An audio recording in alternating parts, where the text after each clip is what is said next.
what do you think is sort of the best practical way for the average person to respond to the rise of the alt-right?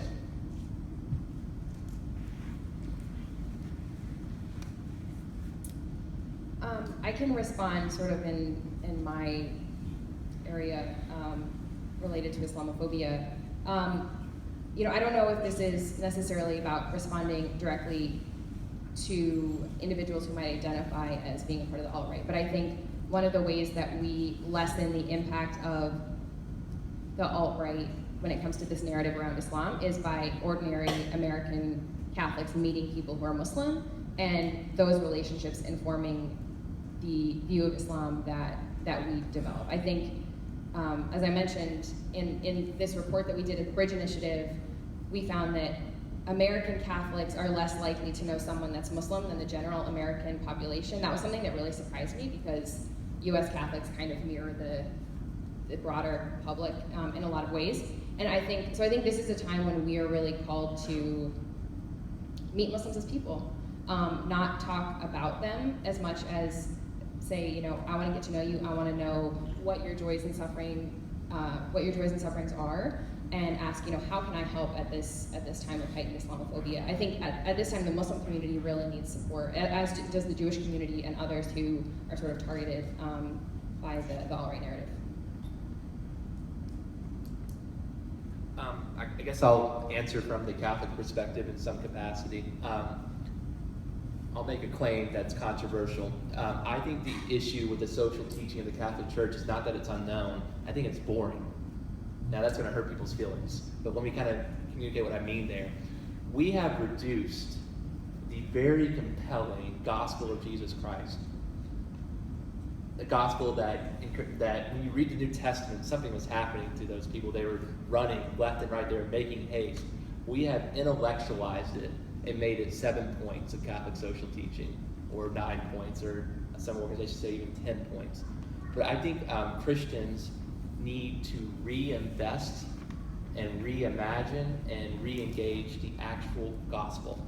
And I think we as a church need to get out of the thick of over-intellectualization and the thick of thin things, and really encapture ourselves in bread and butter gospel. The bread and butter gospel, I believe, from a Christian perspective, would create a society that's much more inclusive, that's much more kind towards those who are left out and left behind. So I would love to see a new force of getting back to basics within the Catholic Church. I think we need to get back to the basics that are communicated in the gospel, and perhaps for a time and a place, put down Thomas Aquinas, put down Augustine, and re-engage Jesus as communicated in the gospel. Yeah, I mean, I can give the historian's answer, which is that, I think that especially for people who are historians of sort of things that seem very relevant to what's going on today. So for me as a historian of immigration, I think, what can I do to talk about what happened in the past in an accessible way to get these stories out in front of wider audiences? Because these stories about, for example, the nativism of the past and how that nativism either was conquered or subsided, how immigrants of the past were treated. So I think to bring those stories to a wider audience to some point, but I think your point about that can't be all that's done. And I think just your point about connecting people to each other is really vital. So I'd like to follow up that question, or that response. And I wonder, what do you think are sort of parallels and differences between the mass deportations that happened in the past, like the 1930s or Operation Wetback, and what the plans for mass deportation of illegal immigrants is today? So there are a lot of parallels, really a lot. I guess the biggest sort of simplest or most superficial difference is that today it seems to me that the targets today are two major targets. the people described as illegal immigrants, and then Muslims to be not to be rounded up and deported necessarily, but those are the two targets, and that does seem a little bit different from that period of the 1920s and 1930s, right? Because back then it was based on national origin, ethnic group, like race, but race is defined as we might call that ethnicity or national origin now. And then Mexicans, who are in their own category, and I would argue, and other immigration historians have argued, that Mexicans have always been in a sort of different category. In the US imagination about immigrants, they're always viewed as temporary laborers, and once they start to become permanent, there's more resistance to that. So parallels, I mean, I've heard people make the argument, that, well, back in the 1920s and 30s, there was no such thing as an illegal immigrant because immigration law was still being formed and people were able to just sort of walk across the border in a way that they weren't. I think that's actually not true, and I think I've seen evidence that people were talking about illegal immigrants, maybe not with the same words, but in the same way. Deporting people for lack of papers, for lack of having paid the head tax of the 1920s. And so that legality being used as a pretext for excluding and deporting people is certainly a parallel and a constant. Does that answer your question? I'd like to do a little bit of compare and contrast because you mentioned Muslims. So I wonder what Jordan and Julia, what you both think are sort of the similarities and differences in the way that these sort of the current attitude towards Latinos, Mexicans, and also Muslims. So what sort of similarities and differences do you see in the way attitudes are towards them? Sure. So I think I can start with some of the differences, I guess. I think one of the key differences is sort of the situation of those that are here, and the United States engagement abroad. I think so much of the fear and animosity towards Muslims that we see in this country is colored by U.S. involvement abroad and also instance of terrorism here in the United States or in Europe. And we know from numerous academic studies that that's the view of Muslims that the majority of Americans get most of the time in our media. I think in the last year, I've been so heartened in the last year in some ways to see Muslims portrayed in more human terms in the media, at least occasionally now. I felt like, before 2015, we didn't see, the fact that Muslims raised $200,000 in a day for the damaged Jewish cemetery. We didn't see that making national headlines a year and a half ago. But I think, fortunately, the media has recognized its own responsibility to portray Muslims in a more human manner. I think when it comes to similarities between how Latino immigrants and Muslims are viewed, it's just, it's a racial thing. It's these people to us for whatever reason look different. I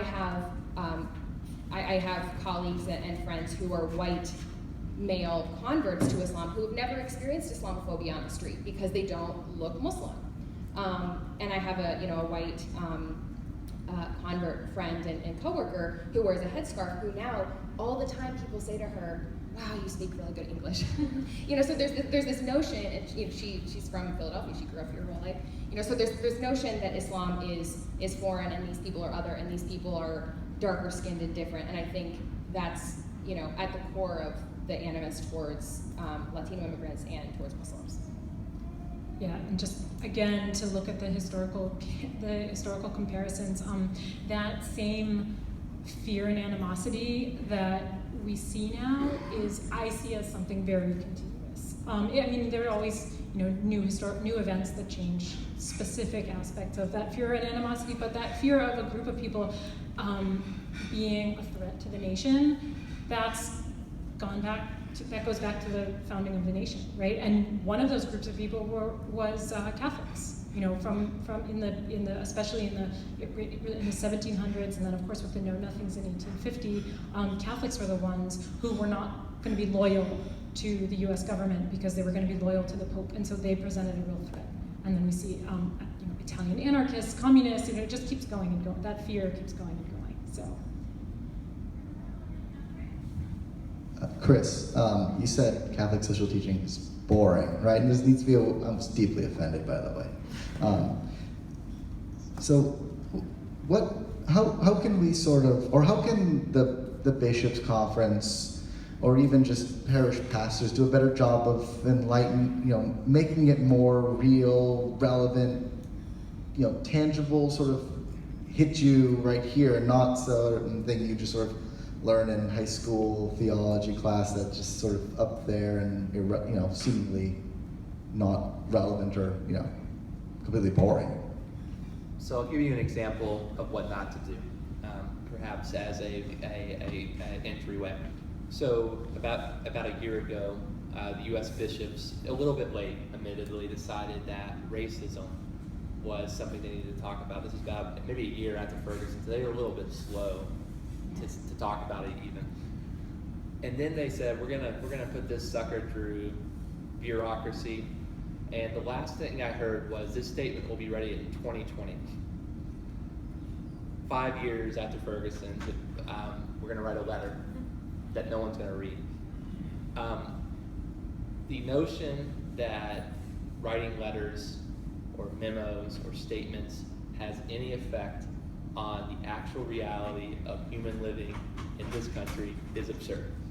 And I think I deal with an organization that works with politics, and so we're very visceral. We know how to win and we know how to lose, and that's what I'm focused on. So I think that for an example of what to do, and I'm sorry that I sound like an evangelical going to Jesus again, but I think Francis is called the first evangelical pope, so I'm in line with the hierarchy on this.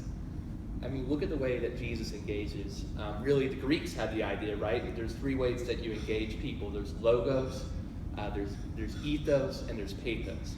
The way the Catholic Church does this wrong is really, the Greeks say, so logos, I am butchering Greek. Logos is wisdom, right? It's the intellectual argument. Ethos is a character argument. Do I trust you as a person? Pathos is, do you care about me? The Catholic Church starts with the logos, time and again. But young people in particular are not going to take your arguments, your intellectual arguments, if they're not convinced that of your ethos, that you're a good person, and of your pathos, that you love me. So I think for a time being, we need to build relationship. And this isn't some soft argument. I think we're right. I think our logos is absolutely right. But I don't think we're in the place to argue it. When you have a relational balance that has a negative, if you're overdrawn relationally, no one's going to listen to what you're saying.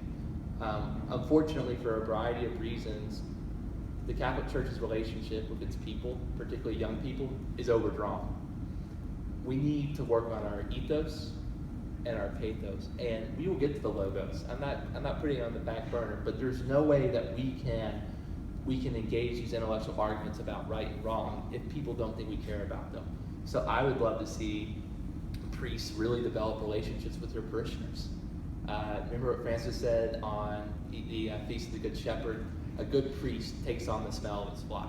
A good Catholic takes on the smell of its other Catholics. I think there needs to be a new era of solidarity intercommunally between the hierarchy and the people of God, but also between the people of God among themselves.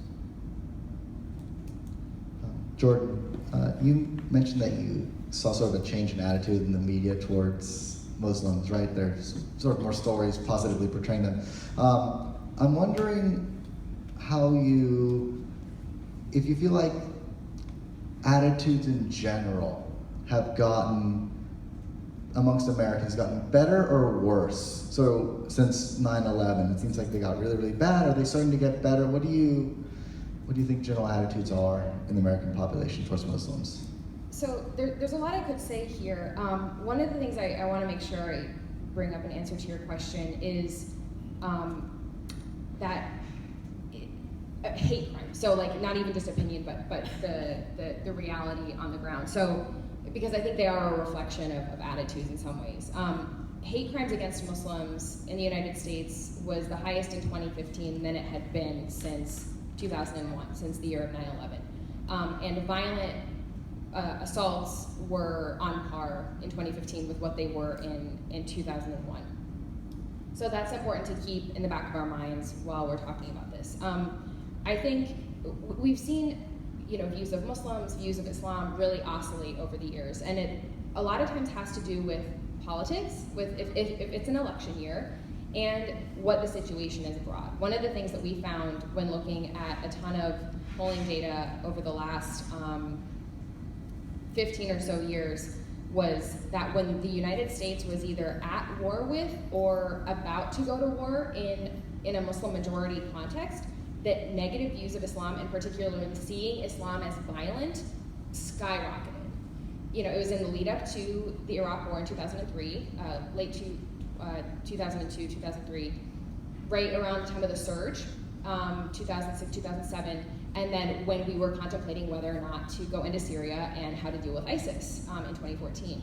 And I think this reflects sort of the need that we as a country have, where if we're gonna go bomb people, we need to dehumanize them, and we need to, we need to see them as the threat in order to justify what we're going to do. Not to say that there aren't problems, and not to say that there aren't different policy options that could be could be considered if a credible threat exists. But I think this is something to keep in mind: the potentially manufactured nature of some of the opinions that people have. I mean, anti-Muslim sentiment was not that bad right after 9/11. It was bad when these groups and some of the individuals that I talked about in my remarks started stirring things up. I mean, we saw a huge jump in anti-Muslim hate crimes in 2010, which was the year of the Ground Zero Mosque controversy. There was no major domestic terrorist attack that year. It was this thing that had been stirred up. So I think, we have seen some opinions increase. It just really depends on the context and sort of who is stirring the pot, I think. In sort of a follow-up, how well have Catholics and Catholic churches responded to sort of bigotry against Muslims and violence against Muslims? What have they done well? Where do you think they could also do better? So I think the American church is trying. I think they're really trying. I've been really encouraged by the stances from Cardinal Tobin and Cardinal Cupich and Bishop McElroy. The hierarchy, the USCCB formally has made some statements in the past few years about anti-Muslim prejudice, the need for more dialogue and things like that. But I still think that we have a lot of work to do. I think the USCCB can always be more vocal on the issues that are important to us and the issues that are sort of at the fore in the US, whether it's related to immigration or Islamophobia or things like that. But yeah, so I think there's room for improvement. I would love to see more done to try to translate the dialogues that get done at the national level downward. Because I think there are really great things happening. It's just that the people aren't hearing about it, and they're not getting that opportunity in their home parishes or their home communities. I would also really like to see Catholic leaders, whether it's the USCCB or not, really confront the portrayal of Islam that we are seeing in books published by Catholic publishers, in Catholic media and things like that. And I think it's really Catholic media's role too, to kind of police themselves. We've got a huge section on this report in portrayals of Islam in Catholic media, and so I'm always hoping that people will check that out and kind of reflect on what they've been doing. Julia, this is a question from the audience. So there's been lots of analogy to what happened in the 20s and 30s. And so the questioner wants to know, what changed to make things better? Was it literally the horror of World War II? And if so, what does that say about our situation? Yes. No, World War II didn't actually change things, right? World War II, the immigration legislation that I'm referring to stayed on the books through 1964, 1965. And probably what changed things was, I mean, it's really complicated with immigration because a lot of it is tied to economics. A lot of it is tied, in the 60s, the civil rights movement was going on, and that helped push the Kennedy administration to enact a new set of immigration laws that did not, well, it's basically the immigration law framework that we've inherited today that doesn't restrict based on national origins.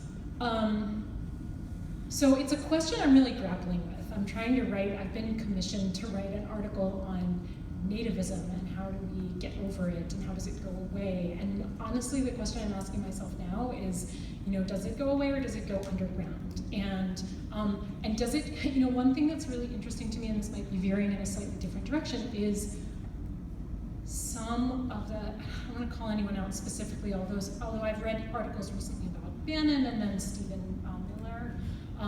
These are the grandchildren of the people that were targeted by the nativist legislation of the 1920s and 1930s. And so one really depressing thought I've had is, maybe nativism just, it expands to include, like, as new groups assimilate, and that's a sort of problematic word, but as new groups assimilate, come into the second and third generation, become American, they also adopt nativist attitudes that have been pretty continuous throughout American history. And I don't want to say that nativism is a uniquely American phenomenon. I mean, I know a lot about Mexico's restrictionist immigration laws as well, and could talk about those. There are lots of countries that do this.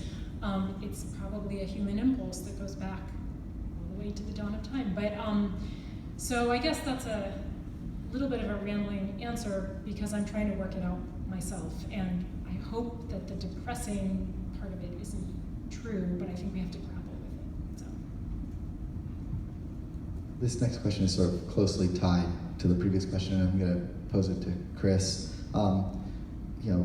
The main problem is, why are these extreme ideas so popular today? What is it that makes them appealing? And can these impulses be addressed by non-extreme approaches? The day before he was elected Pope Benedict XVI, Cardinal Joseph Ratzinger gave a very stern homily as the Dean of the College of Cardinals. And it's remarkable to hear it, and everyone kind of put it in context of his papacy. Listen to it 12 years later. He said, "Today the church deals with its biggest fundamental problem, a dictatorship of relativism that knows no truth nor acknowledges the possibility of it." Or as Kellyanne Conway would call, alternative facts.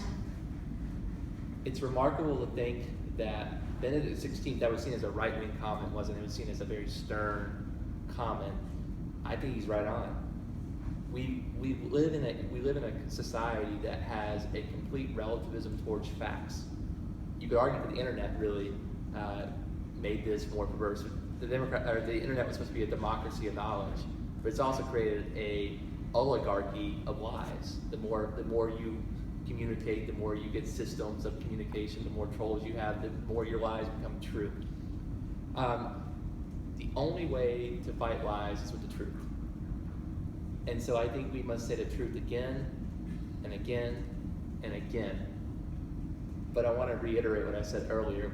If truth, if wisdom, if logos is going to be win out, we really have to engage these folks. The base, I would argue, of Donald Trump's victory on November 8th was the comment sections of our favorite blogs. Honestly, National Catholic Reporter's comment sections proved to me that the devil was real and still alive. But these are the places we need to go into. We need to go into the underbelly. We cannot imagine ourselves to be better than.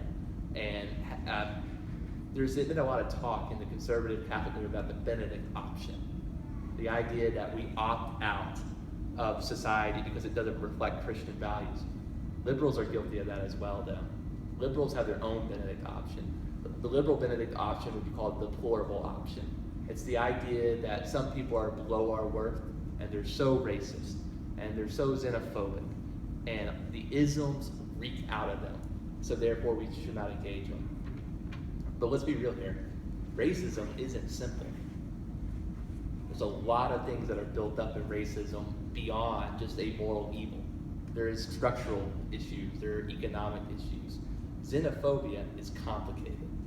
So if we're going to be really engaging, I think we actually have to spend a little less time denouncing and actually engaging and proclaiming the truth without any hesitancy, but understand that the way that people got to where they were, there was a path they took. They didn't just parachute into this terrain. So I think we have to have a real consideration of how we got there and how they got there. Chris, since you previously mentioned, you do politics, you do some political work. When David Duke ran for Congress, then President George H.W. Bush made a whole series of ads basically telling people in Louisiana, don't vote for David Duke. What do you think politicians, especially Catholic politicians, can do or ought to do when confronted with candidates who are part of the alt-right? The most powerful Catholic politician in the United States is Paul Ryan. I bring a group of Catholics to meet with Paul Ryan about 4 times a year. We get groups of my folks from across the nation. I think that we really, as Catholics, should look to moral leadership from Catholics. I disagree with 7 out of 10 things Paul Ryan says, but I am convinced beyond a reasonable doubt that he takes his faith seriously. We might not come to the same conclusions, but there's no compromise on racism. There's no compromise on xenophobia. And he has at times spoken out against that, but I would see more courage from that. So I think what we should do, so it's a winning formula. When you call out xenophobia, you will win politically in the long run. I think Paul Ryan, I think his calculation is if I call out the worst parts of my movement, I would lose my speakership. I might win the presidency then.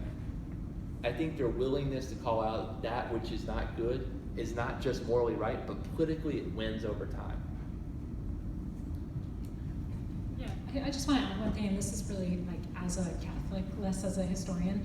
I mean, I think it is very important to dialogue and not to hide in a bubble away from the alt-right and abhorrent ideas, whatever. So it is important to talk to them and figure out how to move forward. It's also really important to stand with the victims of all of these aggressions and all the targets. And I think, I don't know if those two things are mutually incompatible, but I don't think we have a choice as good Catholics. I think we have to be there for the people that are experiencing, that are really, I'm not an immigrant, right? Like, I'm not experiencing this, I just write about it. But I feel called as a Catholic to also be there for those people. So if we can do both, how can we do both, I guess? Can I respond to that? I think I should acknowledge that I come in here with the most essential privileges offered in the United States as being a white, male, heterosexual Christian. So I think it's important. I actually think that I have a moral responsibility to go and you could almost call it missionary. There's something missionary about it. I think I have more responsibility as a white, male, heterosexual Christian to go into the alt-right communities, for better or worse, because I think that my privilege it gives me advantage there in some capacity to convince, to dialogue. Dialogue's a rough word. Remember what the word dialogue means. It means to logos, to search for the truth. So we are still maintaining the search for the truth. As I've grown more nuanced in this issue, I think that persons who are from marginalized communities have almost no moral responsibility to go into those communities of the alt-right. I think I have the most as a white, male, heterosexual Christian. I also think that I have a second dual responsibility, in some ways, letting go of my privilege. And I don't know what that looks like, I'm still figuring it out, but of letting go of my privilege to take on the sufferings. I think that's the most Christian thing we can do. That's what Jesus does in his flesh, is take on the sufferings of communities that suffer exclusion. It gets hard, because it means one day I have to be in a 3-piece suit, and the other day I gotta get rid of it. But there has to be some kind of mixture And I think for me, I think as white male Christians, we have to figure out, when do we use our privilege and when do we let it go? Jordan, something we haven't spent a lot of time talking about, but I think is important, is that the alt-right also traffics in anti-Semitism and anti-Semitism conspiracies like international Jewish world order that controls American banks and foreign policy and stuff like that. And I wonder if you see parallels between sort of the rampant anti-Semitism in the alt-right and also Islamophobia and anti-Islam attitudes.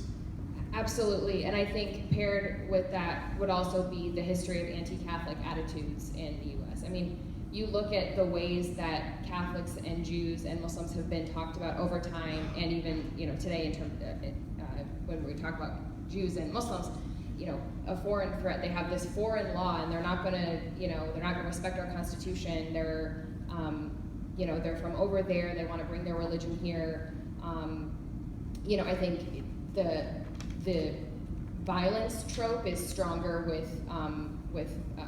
in the Islamophobia stereotype because of events abroad and our wars abroad and things like that. But I absolutely think the stereotypes themselves, the discrimination itself is comparable, and the experience of these groups. We're actually at Georgetown hosting next week a conversation between our rabbi and our resident imam about anti-Semitism and Islamophobia for precisely this reason, because there is a shared experience here. And I think some of my Muslim friends have told me how much they've learned from the experience of American Jews and the history of anti-Semitism in this country in terms of coping, in terms of strategies to respond and things like that. So I absolutely think that they're related.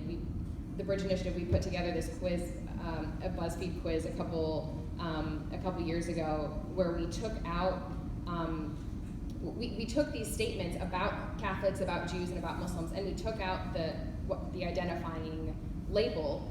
And the quiz is, guess who this was said about? And the point of the quiz is that you're going to get the answers wrong, because all of these stereotypes and tropes are the same. And it sounds laughable when we hear it said about Catholics now. I mean, I grew up having no idea that there was ever anti-Catholic sentiment in America, and I really hope that we can get to a place like that with regards to anti-Semitism and Islamophobia. This is another question from the audience. This will be open to whoever wants to answer first. Are there ways to respond to the real problems that have resulted from globalization and technological advances that can counteract the narrative of nationalism, xenophobia, anti-immigration, etc., as effective or acceptable responses? I think I don't want to offer I want to offer an example, and perhaps from that example draw out some new ways to think about this. My organization is against the Trans-Pacific Partnership for a variety of reasons. Let's understand why some organizations might be against the Trans-Pacific Partnership. A lot of people argue that it hurts jobs for middle to lower class Americans. Some of those jobs are being lost due to technology, and we have to acknowledge that. Our politicians lie about that every day. However, what's wrong with that argument? When you argue from an American perspective that global trade will hurt Americans, that's not Catholic.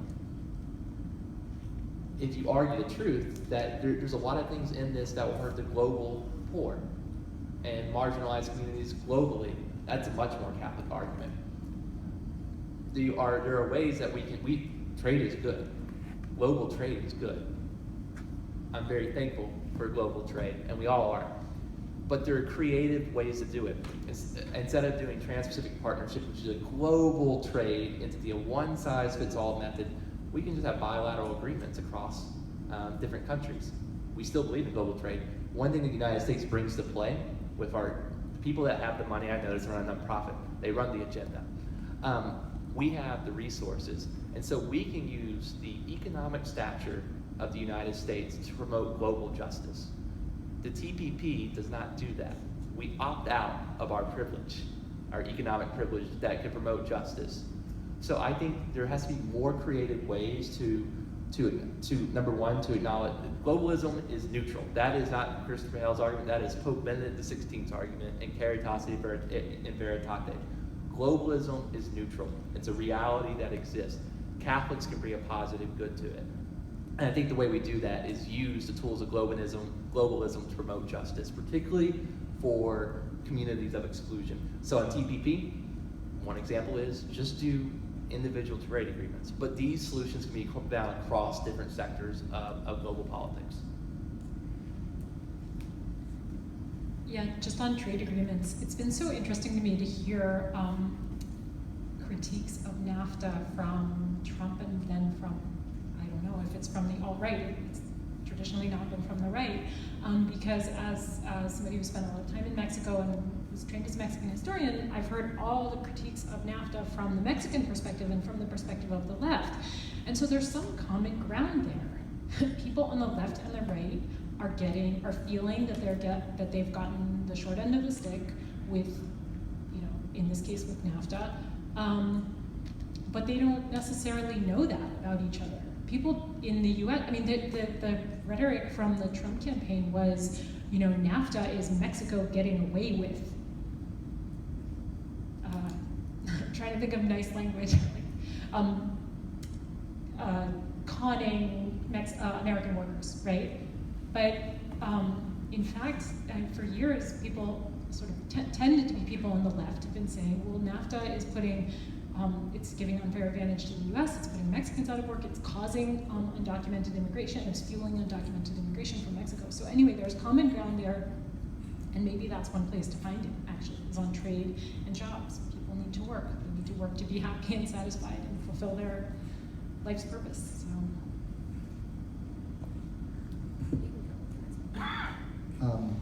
I want to return to the issue that we sort of talked about earlier, which is, past deportations and compared to the current plan. Based upon, the results of those past deportations, what can we expect into the future, right? What does that hold for the future of sort of immigrants in the near, to come? So specifically speaking about the repatriations of Mexicans in the 1930s, there were a lot of really sort of family level tragedies that happened, families that got split up, especially parents and children that got repatriated to Mexico. The children were, had been born in the United States and therefore were U.S. citizens, didn't speak Spanish, and those children are now, that was the 1930s, so those children have now, are grandparents now if they're still alive, and most of them came back to the U.S. and most of them eventually sort of found a way back. They had a rough time of it in Mexico. The Mexican government, again with the parallels, it's just incredibly interesting to see what the Mexican government is trying to do with Mexican deportees and returnees now. There's a lot of rhetoric in Mexico on the Mexican side of oh, we'll take care of you, here's a sandwich and some money and we'll help you get on your feet. It's kind of it's a bit of national pride also. They did exactly the same thing in the 1930s.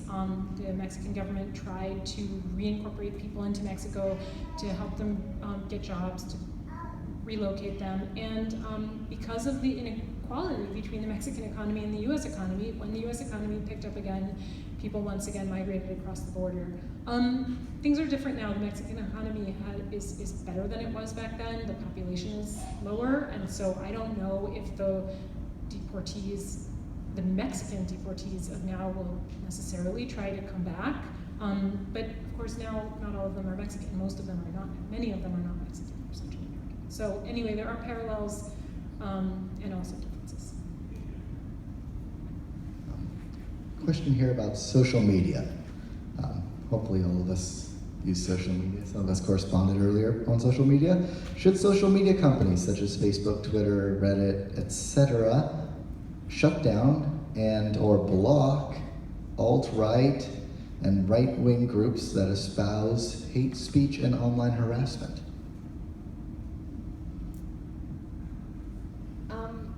I think this is it's a difficult question, but I don't think it's about shutting down the speech completely. but I do think there is certain types of speech that I see all the time, and is not only targeted at people who are Muslim, but also people like me who work on these issues, that is, not directly threatening, like, I'm going to do this to you now, but, you should have this done to you, and that sort of thing. So, I mean, it's really frightening, and I can see why many people that I know, and, many people probably in this room, that's a tempting solution to the problem.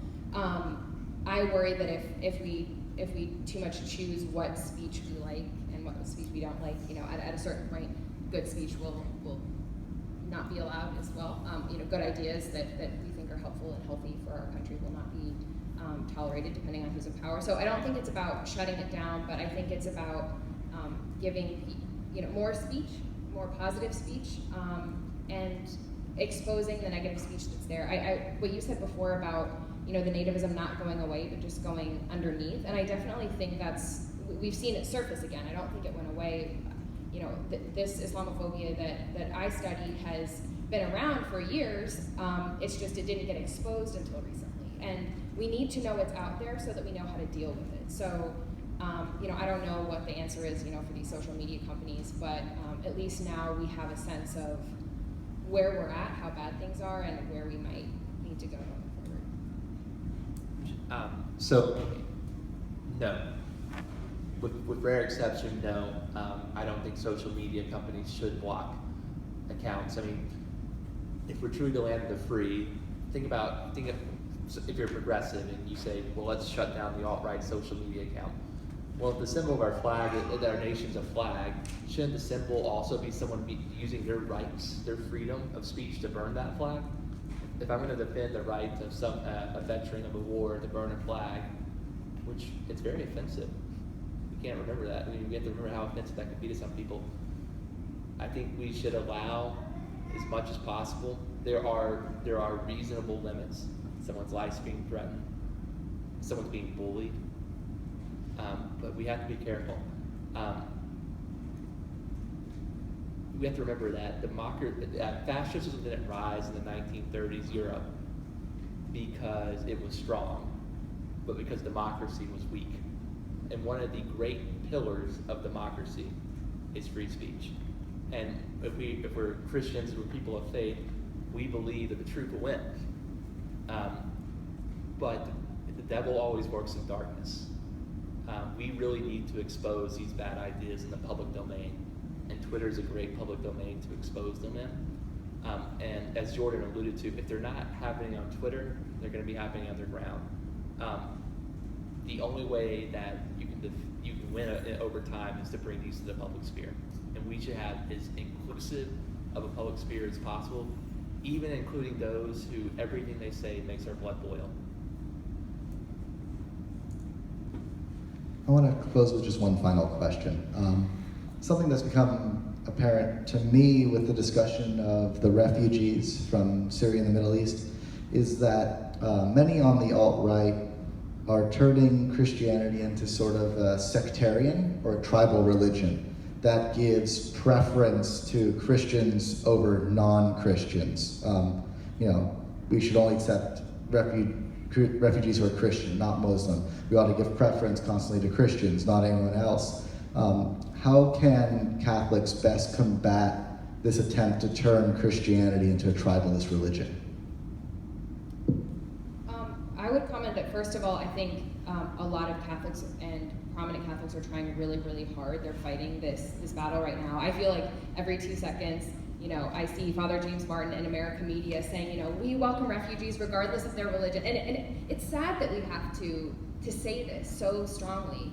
I think, I don't know what the solution is other than clarifying the Christian message more. And I think part of that is not just looking at, Gaudium et Spes and Catholic social teaching, but also the statements about people of other faiths from the Catholic Church. Most Catholics have no idea about Nostra Aetate or the things that the Catholic Church has said about Jews and about Muslims and about people of other faiths. Nostra Aetate, its portion on Muslims says the church highly regards Muslims, or the church holds Muslims in high esteem. It doesn't say, view Muslims like you view everyone else. It says we take a positive view of people of other religions because, along with us, they adore the one merciful God, and all these things, they pray and they fast, and even if they didn't do these things, of course we'd have respect for them. But it's about recognizing these similarities, and I think so much the reason why this exclude the Muslim refugees works is because we don't see them in ourselves, or we don't see we don't see ourselves in them, and that's where I think church teaching and interreligious dialogue, personal exposure can be some of the remedies to that problem. Just, I think one final remark with what Jordan was saying. I think that the alt-right hates when facts are used. And let's look at the facts. They hate terrorism. Who is the first victim of ISIS terrorism? It is Muslims. It is minority Muslims in the region. So if we want to defeat ISIS, if we want to protect God's people from ISIS, I think we have to acknowledge that some of the most prominent and first victims of ISIS are Muslims. And I think even in moderate Christian circles, that is not known.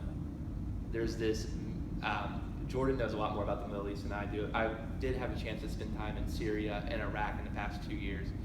And I think the lack of the American Christian community about what's actually going on there, and also the way it's spun to the American Christian community,